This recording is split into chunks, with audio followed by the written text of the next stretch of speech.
Ya, sejauh ini sebenarnya kalau untuk ke bandaraan udah relatif, kondusif. Kondusif dalam arti, bapak-bapak yang sekarang pejabat yang ada di kebandaraan dalam hal ini Angkasa Pura maupun bapak otoritas bandara itu kooperatif dengan kita, dan kita memang dari sisi Alfi memang terus menjalin keharmonisasian. Jangan sampai terjadi seperti di DPW lain. Nah, selama ini kendala-kendala yang dialami teman-teman anggota itu relatif sudah terakomodir. Kalau dulu terkait dengan Jaster yang notabene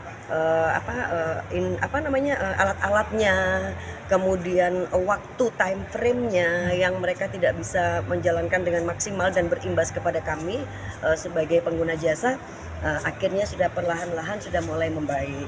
Oleh karenanya Pak GM dalam hal ini Pak Muhammad Thohir ya, GM AP Juanda yang membuka peluang untuk teman-teman anggota Alfi swasta ya terutama untuk bisa ikut sama-sama berada di dalam lini satu, tetapi tetap melalui jalur tender, normalnya demikian. Nah, nanti kalau seandainya teman-teman berkenan untuk ikut tender, beliau welcome itu, termasuk dengan Bapak Otoritas Bandara. Dalam hal ini kalau kita mau curhat-curhat terkait mungkin operator dalam hal ini AP, terus kemudian dan Jaster itu sendiri yang agak susah berkomunikasi, beliau menengahi. Tapi so far dalam hampir 2 tahun terakhir ini, karena pejabatnya baru dan cukup mengerti tentang logistik serta aspek bisnisnya, mereka cukup kooperatif gitu. Untuk dibukanya bandara yang baru di Doho itu seperti apa ya, Bu? Ya, kalau untuk Doho itu sendiri karena masih relatif baru ya, dan barusan untuk status internasionalnya baru diberikan dari pemerintah, sehingga mereka memang masih terus bekerja sama dengan Alfi dan dari sisi flight.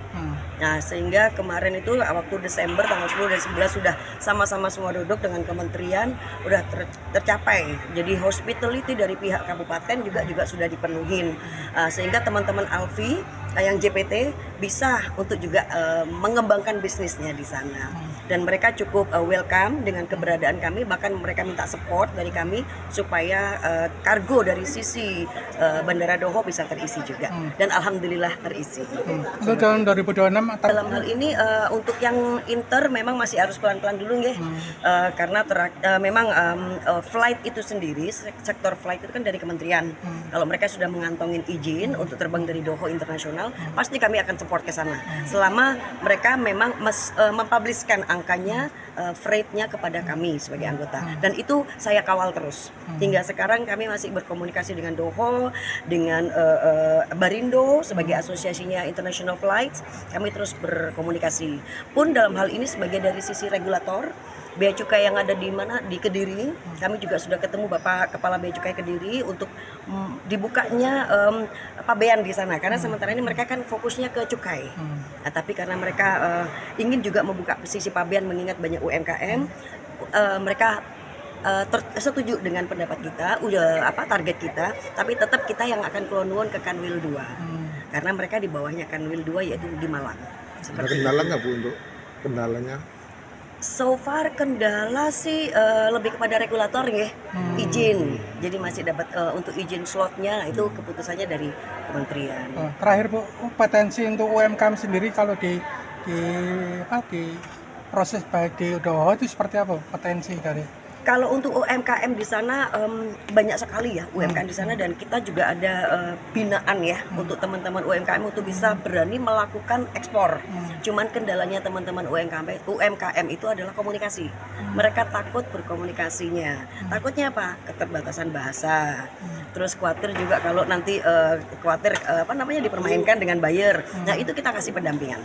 Kita kasih pendampingan, makanya kami punya satu modul yang notabene UMKM tersebut yang sudah menjadi anggota kita itu bisa langsung mengakses di mana aja sih buyer itu, apa aja sih yang mereka butuhkan. Nah, itu mereka bisa mengakses ke sana linknya tersebut begitu. Berapa UMKM Bu yang jadi binaan dari Alfi sendiri? Ratusan Pak. Di Doho sendiri, di daerah Kediri di sendiri? Daerah Mataraman. Ya. Mataraman. Jadi ada dari Kediri, ada dari Tulungagung, ada dari Trenggalek. Itu seperti itu. Jadi tapi memang untuk komoditas yang besar-besar seperti produsen memang masih harus dilarikan ke Perak atau ke Surabaya, ke Juanda. Tapi kalau yang pengusaha kecil yang baru merangkak untuk melakukan ekspor itu bisa kita akomodir. Oleh karenanya tadi saya menyarankan anggota kami JBT untuk bisa ayo monggo kalau mau nge-sales di Kediri kita ada data. Seperti itu. Izinkan saya di sini untuk memperkenalkan dulu anggota saya yang giant ini. Kebetulan giant. Pak Tri Permadi dari Yusen, beliau sebagai monggo tampil Pak sebagai bidang internasional untuk udara yang membantu saya untuk mengawal segala sesuatu yang berhubungan dengan internasional ya Om. Pak kok Om, maaf ini kebiasaan. Sama yang dengan Pak Kerry Suroso Kerry Wibowo yang dengan terkenalnya dengan nama Mas Bo. Untuk domestik, nanti Mas mendampingi saya selalu.